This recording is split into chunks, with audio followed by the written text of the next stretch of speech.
ராதாகிருஷ்ணனுங்க ஏற்கனவே கூட பேசியிருக்கோம். டிரான்ஸ்போர்ட்டில் பெருமளவில் குறிப்பாக டாஸ்மாக்லேயும் இருக்குது, முறைகேடுகள் நடந்திருக்கு அப்படிங்கிறது சொல்லிங்க. இப்போ இந்த எஃப்ஐஆர்லேயும் அது குறிப்பிட்டிருக்காங்க. அரசியல் செல்வாக்கோடு கூட்டு சதி செய்து அரசுக்கு வருவாய் இழப்பை ஏற்படுத்தியிருக்காங்க அப்படிலாம் குறிப்பிடப்பட்டிருக்கு. இந்த எஃப்ஐஆருடைய பேஸ் வந்து போன வருஷம் மார்ச் மாசத்துல இடி வந்து ஒரு ரைடு கண்டக்ட் பண்றாங்க. ஏற்கனவே அதிமுக ஆட்சி காலத்துல இருந்த அப்பையிலிருந்து போடப்பட்ட தங்கமணி அவர்கள் காலகட்டத்திலிருந்து போடப்பட்ட எஃப்ஐஆர்கள், சின்ன சின்ன எஃப்ஐஆர்கள், ஒரு 40-41 எஃப்ஐஆரை பேஸ் பண்ணி இடி வந்து ரைடுக்கு போறாங்க. அந்த ரைடுல நிறைய ஆவணங்கள் கைப்பற்றுறாங்க. அந்த கைப்பற்றினதுக்கு பிறகு 13/3/2025 ஒரு 2 பக்க அறிக்கையிலான பத்திரிகை செய்தி வெளியிடுவாங்க.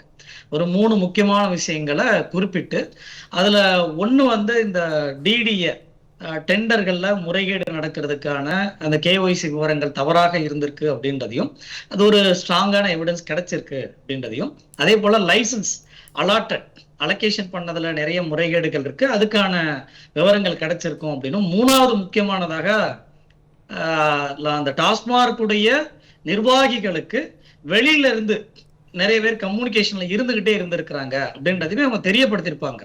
இந்த 3 விஷயங்கள் அதை குறிப்பிட்டு வெளியிட்டாங்க. நம்ம சேனல்ல கூட அதை பத்தின விவாதம் நடந்தது. அப்ப கூட சொன்னா, இங்க இடி வந்து சும்மா கொடுக்கல, ஏதோ இதுக்கு முன்னால பத்திரிகை செய்தி ஏதோ கொடுப்பாங்க, ஆனா இதுல நிறைய விவரங்களை குறிப்பிட்டிருக்காங்க, சொல்லியிருக்காங்க. அதுல அந்த large scale of finance fraudulent involvement, இந்த டிஸ்டிலரி கம்பெனி, மதுவான உற்பத்தி கம்பெனிகள், SNJ, Kals, accord safe, Siva distillery, இது எல்லாமே நடந்திருக்கு அப்படின்றதையும், Devi bottles, crystal bottles, JLR holding, இது எல்லாமே ஒரு வெல் ஆர்கிடெக்டாகவே அங்க நடந்திருக்குன்றதை அவங்க தெளிவாகவே விளக்கியிருப்பாங்க. இதை நம்ம அமர்வுலேயே எடுத்து பேசணும், இதெல்லாம் ஒரு ஸ்ட்ராங் எவிடன்ஸ், என்னைக்குனாலும் எஃப்ஐஆர் ஆகணும் அப்படின்னு அப்ப பேசியிருந்தோம், நமக்கு ஞாபகம் இருக்கு. ஆனா தமிழ்நாடு அரசு, அப்ப இருந்த தமிழ்நாடு அரசு மு.க. ஸ்டாலின் தலைமையிலான தமிழ்நாடு அரசு என்ன பண்ணாங்க அப்படின்னா, உடனடியாக சென்னை உயர்நீதிமன்றத்தை அணுகி அதுக்கு ஒரு ஸ்டே வாங்கினாங்க. அதுக்கு ஸ்டே கொடுக்கல, உடனடியாக உச்ச நீதிமன்றம் போய் இப்ப இந்த வழக்குக்கு ஸ்டே வாங்கியிருக்கிறாங்க. இப்போ வந்து ஸ்டேல தான் இருக்கு. இப்ப இருக்கக்கூடிய தாவேக அரசுக்கு முதல் வேலை என்னன்னா, இந்த இடி போட்ட இந்த வழக்குக்கு ஸ்டே இருக்கக்கூடியதை வாபஸ் வாங்கணும். அவங்க ஏற்கனவே மேல்முறையீடு போயிருக்கிறாங்க, தமிழ்நாடு அரசு போயிருக்கு. திமுக ஆட்சி காலத்துல போனது இன்னும் அப்படியே தான் இருக்கு, அது ஸ்டேல தான் இருக்கு. அத வாபஸ் வாங்க வேண்டிய சூழல் ஒண்ணு. ரெண்டாவது, அதுலதான் அவங்க குறிப்பிட்டிருக்காங்க, இந்த எஃப்ஐஆர்ல 2 கவுண்டர் அஃபிடவிட் வந்து இடியில இருந்து கிடைச்சிருக்கு. அவங்க அதை தான் மென்ஷனே பண்ணியிருக்கிறாங்க. 2 அஃபிடவிட் கிடைச்சிருக்கு, கவுண்டர் அஃபிடவிட்லயே எங்களுக்கு போதுமான ஆதாரங்கள் இருந்திருக்கு அப்படின்னு. சொல்ல போனா இந்த எஃப்ஐஆர் இப்போதான் வெளியாகிருக்கு, நேற்றைய தினம் போடப்பட்டிருக்கு. FIR number 5/2026. அதை ரகசியமா வச்சுதான் ஆய்வு செய்யப்பட்டிருக்கு. இன்னைக்கு வந்து செந்தில் பாலாஜி அவர்கள் சொல்லியிருக்கலாம், என்னடா ஆவணமே இல்லை. இன்னைக்கு ஆவணங்கள் பார்க்குவதற்காகலாம் எனக்கு வந்த போல தெரியல. ஏன்னா ஆவணங்கள் ஏற்கனவே வந்து இடி போதுமான அளவுக்கு வெளியிட்டுட்டாங்க, கொடுத்திருக்கிறாங்க, துறைக்கு அரசுக்கெல்லாம் தெரியப்படுத்தி இருக்கிறாங்க. இப்ப அது தூசி தட்டி எழுப்பப்பட்டிருக்கு. அப்பவுமே நம்ம விரிவா சொல்லியிருந்தோம், இந்த பாட்லிங் கம்பெனி வந்து ஏற்கனவே சார் சொன்னது போல அதை நீங்க கண்டுபிடிக்க முடியாத அளவுக்கான கிக்பேக்னு சொல்லுவோம். அதாவது அந்த ஒரு ஸ்கீம் எல்லாம் ரன் பண்ணிருக்காங்க. ஒரு திட்டமிட்டு ஊழல் பண்ணணும், கரப்ஷன் பண்ணணும், மக்கள் பணத்தை கொள்ளையடிக்கணும்னு திட்டமிட்டே செஞ்சிருக்க அந்த ஸ்ட்ரக்சர் அதுல எக்ஸ்பிளைன் பண்ணியிருந்தாங்க. பாட்லிங் கம்பெனியோட மிகப்பெரிய மோசடி இருக்கு அப்படின்னு சொல்லி. இன்னைக்கும் கூட இந்த ஆய்வுகள்ல பார்க்கும்போது ஒரு 857 பார் கரூர் மாவட்டத்துல மட்டும் ரன்னிங்ல, அவுட் ஆஃப் 857ல 284 க்ளோஸ்ட் அபிஷியலி. டிஎம்கே ஆட்சி காலத்துல க்ளோஸ் பண்ணப்பட்டது. ஆனா அந்த 284 பார்களும் வித்தவுட் லைசன்ஸ்ல ரன் ஆயிருந்திருக்கு. அது அதுல அவங்க குறிப்பிட்டிருக்காங்க. இப்ப இந்த எஃப்ஐஆர்ல அதெல்லாம் குறிப்பிட்டு இருக்காங்க. அதே போல 9 டிடி மிஸ்யூஸ் ஆயிருக்கு. இது வந்து துறையுடைய அதிகாரி இல்லாம இங்க செயல்படவே முடியாது. இது தெரியாது அப்படின்னு சொன்னா, அது போல தகுதி இல்லாத நபர்கள் அங்க இருந்திருக்கிறாங்க அப்படின்றதா அர்த்தம். அப்ப இது கூட கண்டுபிடிக்க முடியாத இடத்துல இன்னைக்கு சொல்றாருல, நான் வந்து எதுனாலும் எதிர்கொள்ளுவேன், நேரா தான் பண்ணுவேன், எதுனாலும் நேரா எதிர்கொள்றேன்னு சொல்லக்கூடிய செந்தில் பாலாஜி அவர்கள் காலகட்டத்திலேயே இந்த ரிப்போர்ட் வந்துச்சு. அவங்களே ஒரு எஃப்ஐஆர் போட்டு விசாரிச்சிருச்சு, என்ன ஃபேக்ட் ஃபண்டிங் நடந்திருக்குன்றத. அவர் தூய்மையானவரா இருந்தா இன்னமும் நிரூபிக்க வேண்டியதை நம்ம சொல்றோம். அப்பவே இந்த எஃப்ஐஆர் போட்டு பண்ணி வெளியிட்டு இருந்திருக்கலாம் விவரங்கள். அவர் மீது தப்பு இல்ல, அவர் இந்த தவறெல்லாம் அவருக்கு தெரியாமலே நடந்துருச்சு அப்படின்னா பண்ணிருக்கலாம். ஆனா இன்னைக்கு அவர் என்ன சொல்றாரு, நான் சுத்தமானவர் அப்படின்றார். அப்ப நமக்கு என்னன்னா, வழக்கு நிலுவையில் இருக்கு, இப்ப போய் இங்க ஒரு வழக்கு புதுசா பதிவு பண்ணிருக்காங்க அப்படிங்கிறாரு. பண்ணக்கூடாதான் அப்படி இருந்தாங்க. இல்ல அப்படி பண்ணக்கூடாதுலாம் கிடையாது. இடிக்கு தான் ஸ்டே. ஆனா அதுல இருக்கக்கூடிய எவிடன்ஸ் எங்க இருந்தாலும் இருக்குல்ல, அவங்க அதை தானே குறிப்பிடுறாங்க. ஆதாரங்கள் போதுமானதாக இருக்கு.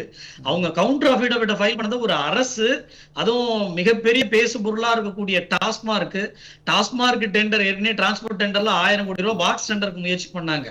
அதை நம்ம வெளியிட்டு தான் அந்த டெண்டரை வந்து டெண்டரை மாத்துறதுக்கு வேலை நடந்தது. உங்களுக்கு ஏற்கனவே தெரியும் நினைக்கிறேன்.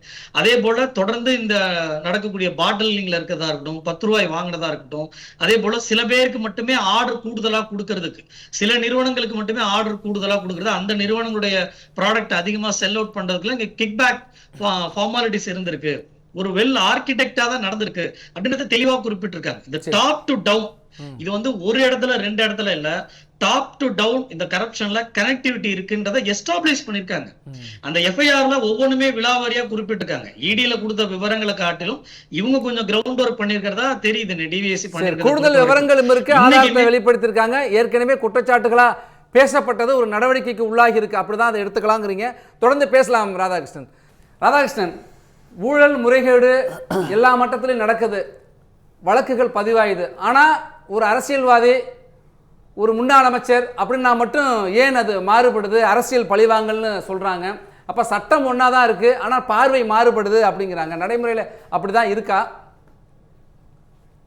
உண்மையிலேயே ப்ராக்டிக்கலா வந்து எளிய மனிதர்களுக்கு சட்டம் ஒரு மாதிரி ரியாக்ட் பண்ணும், அதிகார மட்டத்தோட தொடர்புல இருக்கிறவங்களுக்கு சட்டம் ஒரு மாதிரி ரியாக்ட் நடந்திருக்குன்னா அப்படிதான் நடந்துகிட்டு இருக்கு.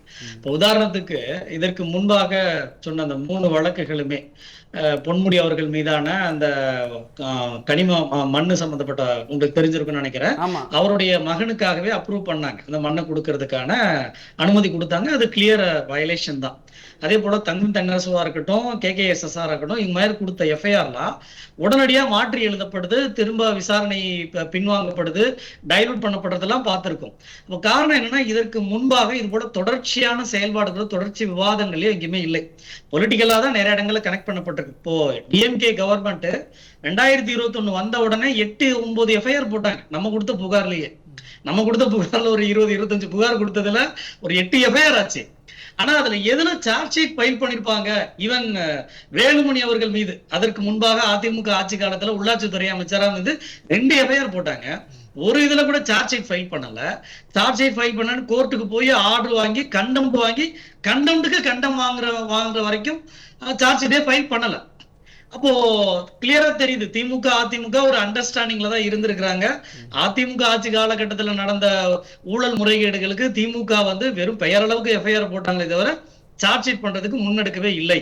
இப்ப நமக்கு விஜய் தலைமையிலான தாவேகா அரசுக்கு நமக்கு என்ன பிரச்சனை, வந்தோம்னா ஓகே 2 எஃப்ஐஆர் போட்டிருக்கீங்க, நம்ம கொடுத்த புகார்ல ஒரு எஃப்ஐஆர் ஆயிருக்குன்னு வச்சுக்கோங்க.